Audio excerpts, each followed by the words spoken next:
Emily sat on the old sofa, the faint ticking of the wall clock filling the quiet room. For years, silence had been her shield. Since her husband passed away, she had learned to live with it, carrying her grief in secret. The house, once filled with laughter, now felt like a museum of memories, each corner whispering of days that could never return. Daniel. Her son had grown into a man before her eyes. At 23, he wasn't the boy who used to climb trees and beg for bedtime stories. He had the strength of youth and the calmness of someone older. And every time Emily looked at him, she saw reflections of the man she had once loved. His eyes had the same warmth, his smile the same kindness. Yet something had changed. Over the last few years, Emily had noticed a strange ache in her heart whenever Daniel was near. It wasn't wrong, she told herself. It was loneliness mixed with admiration. But the way her heart reacted to him left her unsettled. She fought it, buried it, pretended it wasn't there. Still, she couldn't escape the truth.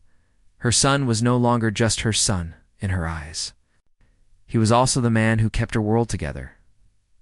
That evening, the two of them sat together, the glow of the lamp painting their faces in soft gold. Emily tried to focus on the book in her hands, but her mind drifted. She could sense Daniel watching her. He often did, in quiet moments like this, as if waiting for her to open up. "Mom," Daniel finally said, his voice breaking the silence. She looked up, startled. He rarely spoke without reason. His words carried weight, and she felt the air grow heavier. "Yes," she asked softly, careful not to reveal the storm inside her. He leaned forward, resting his elbows on his knees. "Do you ever feel like we don't really talk anymore? Not about real things?" Emily's heart tightened. He was right. Over the years, she had kept distance between them not because she didn't love him, but because she loved him too much. The closeness scared her, made her afraid that one day she would slip and say something she could never take back. So she built walls. She told herself it was for his sake, but deep down, it was to protect herself. She set the book aside, her fingers trembling slightly. "Maybe I've been afraid of saying the wrong thing," she admitted. Her voice was quiet, almost apologetic. Daniel's eyes softened. He had always been able to read her, even as a child. "Then say the right thing," he whispered. Just once, Emily froze. Her breath caught in her throat. The way he said it wasn't just about conversation. There was a hidden plea in his tone, something deeper than words. Her mind raced back to when he was younger. The way he used to cling to her hand when crossing the street. The way he used to run to her when he was afraid of thunderstorms. He had trusted her with his whole heart. But now, sitting across from him, she realized the dynamic had shifted. He wasn't the little boy anymore. He was a man reaching for her in a way she couldn't ignore. The moment felt fragile, like glass ready to shatter with the slightest movement. Emily wanted to respond, but her voice failed her. Her chest ached with the weight of all the emotions she had hidden for years. Loneliness, longing, fear, they all rose to the surface at once. Daniel didn't push further. He simply looked at her, his gaze steady, patient, waiting for her to decide whether to run from the truth or step into it. Emily turned her eyes away, staring at the lamp, the bookshelves, anything but him. Her silence stretched, filling the room like smoke. She knew she had to answer, but she wasn't ready. Not yet. Her hand brushed against the book beside her, gripping it tighter than necessary. She tried to remind herself of her role, her duty, the lines that had always been clear. But those lines blurred more every day. Daniel leaned back, exhaling slowly. He didn't look disappointed, only thoughtful. One day, he said softly, almost to himself, "You'll tell me what you're really afraid of." The words lingered in the air, heavier than any argument or confession. Emily felt her heart race. She wanted to tell him, wanted to explain everything, but the truth was dangerous. It could change everything. The clock ticked on, steady and relentless. Emily closed her eyes, hiding the tears that threatened to fall. Her world was balanced on the edge of something she didn't understand yet. Daniel stood after a while, his movements quiet. "Good night, Mom," he said gently, his voice carrying both affection and sadness. She forced a smile. "Good night, Daniel." When he left the room, Emily pressed her hands against her face, her heart pounding. She knew the walls she had built were crumbling. She couldn't hide forever. That single conversation, short as it was, had cracked open a door she had spent years keeping closed. She didn't know what waited on the other side, but one thing was certain: life would never feel the same again. And though she didn't say it out loud, part of her already feared that Daniel was right. One day, she would tell him. The days after that conversation were different. Emily noticed it immediately. Something had shifted between her and Daniel. The air carried a quiet tension, an unspoken awareness neither of them could escape. Every glance felt heavier. Every word seemed to carry a hidden meaning. Emily tried to keep busy, cleaning rooms that didn't need cleaning, folding laundry twice, rearranging books on the shelves. But no matter what she did, her mind kept circling back to Daniel's words. Then say the right thing. Just once. She didn't know what the right thing was anymore. For years she had convinced herself her feelings were just loneliness. She had accepted them silently, never planning to act on them. But now Daniel had spoken aloud the very thing she had tried to bury. That made it real. That made it dangerous. Daniel, however, didn't seem afraid. If anything, he seemed closer than before. He lingered around the kitchen when she cooked, sat with her in the living room, even when the television was off, and followed her with his eyes as though waiting for her to acknowledge what hung between them. His silence was louder than words. One evening, Emily stood at the counter, chopping vegetables for dinner. Daniel was beside her, helping slice bread. The clinking of the knife against the board filled the room, but the silence between them was sharp. Emily tried to focus on the carrots in her hands, but she could feel him staring. Finally, Daniel put the knife down. His hands rested on the counter, his posture tense. "Mom," he said quietly, "can I ask you something?" Emily swallowed, her throat suddenly dry. She nodded without looking at him. "Do you ever feel like we're more than just mother and son?" His voice was unsteady, but his eyes never left her. Her heart stopped. The words she had dreaded hearing were finally spoken. She felt the knife slip in her grip, clattering against the board. Slowly, she turned toward him, her face pale. "Daniel," she whispered. "You can't say things like that, but it's true," he pressed.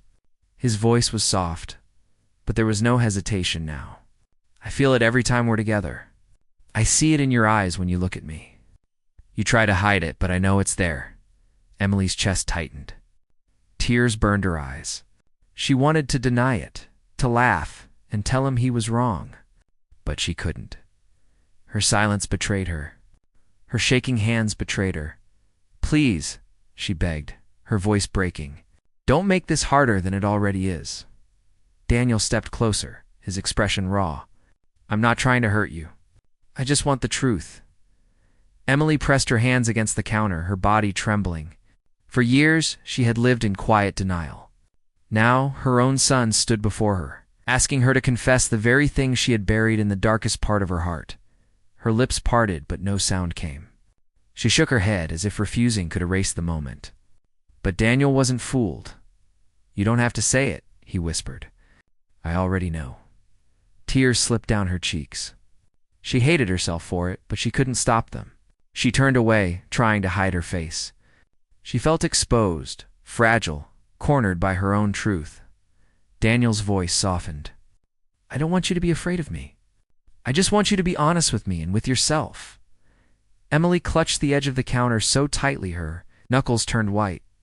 She wanted to tell him he was wrong, that this was just loneliness, that she would never allow herself to feel such things. But her heart betrayed her. Deep down, she knew she loved him in a way she couldn't explain. Finally, she whispered, "You don't understand what you're asking." Daniel took a step back, his face shadowed with both hope and fear. "Then explain it to me. Tell me why we have to pretend." Emily turned toward him, her tears glistening in the dim kitchen light. Her voice was trembling, almost inaudible, because once we admit it, nothing will ever be the same again. The room fell into silence. Daniel didn't move, didn't speak. His eyes searched hers, and in that gaze, Emily saw everything she had been running from: longing, love, and a plea for something forbidden but undeniable. She could not answer him, not tonight. Her silence spoke louder than words. Daniel lowered his gaze, his jaw tightening as if holding back emotion. He picked up the bread he had been cutting and set it aside. Without another word, he walked out of the kitchen. Emily stood frozen, her chest heaving, her tears falling freely. Her son had spoken the truth she had hidden for years. And though she hadn't said it out loud, he knew. He knew everything. When she finally moved, her hands trembled as she wiped her face with the back of her sleeve. She looked around the kitchen, everything still in its place, yet nothing felt the same. Her heart was exposed now, and there was no taking it back. Later that night, lying awake in her bed, Emily stared at the ceiling, haunted by his W. The days after that night were heavy with silence. Emily moved through the house like a shadow, speaking only when she had to, pretending everything was normal. But nothing was normal anymore. Daniel's words echoed in her mind: his confession, his question, his insistence on the truth. She had never felt so exposed. Daniel didn't push her again, but his presence carried weight. When he entered a room, she felt it in her chest. When he looked at her, she turned away, afraid of what her eyes might reveal. Yet, beneath all her fear, a dangerous warmth spread. She knew what she felt, and it terrified her. One evening, Daniel suggested they go for a walk. It was autumn, and the air carried the crisp scent of fallen leaves. Emily hesitated, but agreed. Maybe being outside, surrounded by the quiet lake and the whispering trees, would ease the tension. They walked side by side along the water's edge. The sky was painted in soft orange and fading pink, the lake reflecting the colors like a mirror. Emily wrapped her coat tighter around her, not because of the cold, but because of the way Daniel's nearness unsettled her. For a while, they said nothing. The only sounds were the crunch of leaves beneath their shoes and the gentle ripple of water. But Emily knew Daniel hadn't brought her here for silence. She could feel the weight of his thoughts pressing against her. Finally, Daniel stopped walking. He turned toward her, his hands buried in his jacket pockets, his expression serious. "Mom," he said quietly, "I need to ask you something." Emily's heart pounded. She already knew. She had been dreading this moment. He stepped closer, his voice steady but soft. "If I asked you to let me love you, truly love you, not just as your son, but as a man, would you say yes?" The world seemed as still around her. The air grew colder, the lake quieter, the trees frozen in their autumn stillness. Emily felt her knees weaken. She stared at him, her lips parting, but no sound came. Her mind screamed no. Her heart whispered yes. She thought of her late husband. The years of loneliness that followed. The nights spent staring at the ceiling with an ache she could never fill. And then she thought of Daniel, the boy she had raised. The man who had grown into her anchor, the only one who had stayed when the world had abandoned her. Her voice trembled. "Daniel, if I say yes, everything will change." He didn't flinch. His eyes, steady and filled with emotion, held hers. "Then let it change." Tears welled in her eyes. She shook her head, trying to find reason, trying to remind herself of the lines that should never be crossed. "You don't understand," she whispered. "Once this begins, there's no going back. People wouldn't accept it. They'd never understand." Daniel took a step closer, his breath visible in the cool night air. "I don't care what people think. I care about you. I care about us. Isn't that enough?" Emily turned her gaze toward the lake, blinking away her tears. Her chest ached. She wanted to believe him, to let go of her fear and step into the warmth of his love. But the weight of what it meant was crushing. Her hands trembled as she pulled her coat tighter, as though it could shield her from the truth. "You're asking me to give up everything I know," she said, her voice breaking. "To step into something I can't even name." Daniel's hand twitched at his side, as if he wanted to reach for her but was holding back. "I'm asking you to stop hiding from yourself. That's all." Her breath hitched. His words cut through her defenses, sharp and undeniable. For years she had built walls, convincing herself her feelings weren't real. But here he was, tearing those walls down with a single sentence. Emily closed her eyes. She could hear the gentle lap of water against the shore, the distant rustle of leaves. But all she felt was Daniel's presence, waiting, patient, unwavering. She whispered, "If I say yes, I'll lose myself." He shook his head. "If you say yes, you'll finally find yourself." Her eyes flew open, meeting his. The intensity in his gaze was almost unbearable. She wanted to run, to escape the pull he had on her. But at the same time, she wanted to stay. To let herself fall into the love she had denied for so long. For a long moment neither spoke. The silence stretched, filled with everything they couldn't say out loud. The lake shimmered under the fading light, the last colors of sunset bleeding into night. Finally, Emily turned away, her tears spilling freely. "I can't answer you now," she whispered. Daniel didn't argue. He simply nodded, his jaw tight, his eyes filled with both pain and patience. "I'll wait," he said quietly. They walked back home in silence. Emily's heart pounded with every step, torn between fear and longing. She knew the truth was already out. She couldn't take back what had been spoken. She couldn't erase the question that lingered in the air between them. Later, in the quiet of her room, she sat on the edge of her bed, her hands pressed against her face. Daniel's words replayed in her mind. "If I asked you to let me love you, would you say yes?" She whispered the word into the empty room, her voice breaking. Yes, but she knew she hadn't said it to him. Not yet. And that silence, her refusal to answer, was the only thing holding back the storm that was about to change everything. The house was quiet that night, but Emily couldn't sleep. She lay awake in her bed, staring at the ceiling, Daniel's words echoing in her mind. "If I asked you to let me love you, would you say yes?" Every time she closed her eyes, she saw his face in the moonlight, the intensity of his gaze, the hope in his voice. She had whispered her answer to the empty room, but he hadn't heard it. And now, that silence between them felt heavier than ever. Days passed, but nothing returned to normal. They spoke about ordinary things, groceries, laundry. The weather, but underneath every word was the question she hadn't answered. Daniel didn't press her again. But she could feel him waiting, watching her. As if holding his breath for the moment she would finally speak. One evening, the sky was heavy with clouds, and the rain began to fall in soft sheets against the windows. Emily stood in the kitchen, staring out at the storm, her thoughts restless.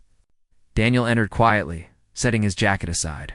For a while he simply watched her, as if deciding whether to break the silence. Finally he stepped closer. "You've been quiet since that night," he said gently. Emily's hands tightened around the edge of the counter. "I don't know what to say. Yes, you do," Daniel replied. His tone wasn't harsh, only steady, patient. "You just don't want to admit it." Her breath caught. She turned to face him, her eyes glistening. "If I say yes, Daniel, everything changes. The way we live, the way we see each other, the way the world sees us, it all changes." He moved closer, his voice low but firm. "Then, let it change. I don't care how hard it is. I don't care what anyone says. I only care about us." Her tears spilled before she could stop them. For so long she had lived behind walls of fear, protecting herself, convincing herself it was wrong to feel what she felt. But Daniel's words, his persistence, his quiet strength, they had broken through those walls. She tried to speak, but her voice trembled. "Do you have any idea what you're asking me to risk?" "Yes," he said, without hesitation. "Everything. And I'm willing to risk it too." The storm outside grew louder, the rain striking the windows like 1,000 tiny knocks. Emily's heart pounded in rhythm with the storm. She looked at Daniel, standing so close, his eyes filled with love, his hands trembling at his sides as though he was holding himself back from reaching for her. Her mind screamed to run, but her heart whispered to stay. And for the first time in years, she listened to her heart, her lips parted, her voice soft but clear. "Yes." Daniel's eyes closed, as if the weight of years had just lifted from his shoulders. He exhaled shakily, his entire body loosening as though he had been holding his breath for too long. He reached for her hand, gently pressing it against his chest. She felt his heart racing beneath her palm. Emily broke into quiet sobs. But they weren't only from fear, they were from relief. Relief that the truth was finally spoken. Relief that she no longer had to carry the secret alone. Daniel whispered. "You don't know how long I've waited to hear that." Her tears slid down her cheeks as she whispered back. "I've been saying it to myself for years, but never out loud." The moment felt fragile, like glass, but also unshakable like stone. Everything they had been avoiding, everything they had been hiding, was now laid bare. And instead of shattering them, it bound them closer. The storm outside raged on, but inside the kitchen there was stillness. Daniel held her hand against his heart, as though he was afraid to let go. Emily didn't pull away. She didn't run. She stood with him, letting the truth settle between them. From that night on, their world was no longer the same. Conversations felt different. Glances lingered longer. Silence wasn't empty anymore. It was full of meaning. Of things they didn't need to say aloud, they moved carefully, gently, as though walking on fragile ground. They didn't announce their feelings to the world. They didn't need to. What they had was theirs, private and sacred, something the outside world could never understand. At times, Emily still wrestled with doubt. She worried about what others would think, about the line they had crossed. But every time she looked at Daniel, every time he smiled at her or reached for her hand in quiet moments, the fear lessened. Because she knew one thing with certainty, she wasn't alone anymore. Daniel had become her anchor. Not just her son, but the man who had given her heart a second chance at love. Months later, on another quiet evening, Emily sat by the window watching the sun sink behind.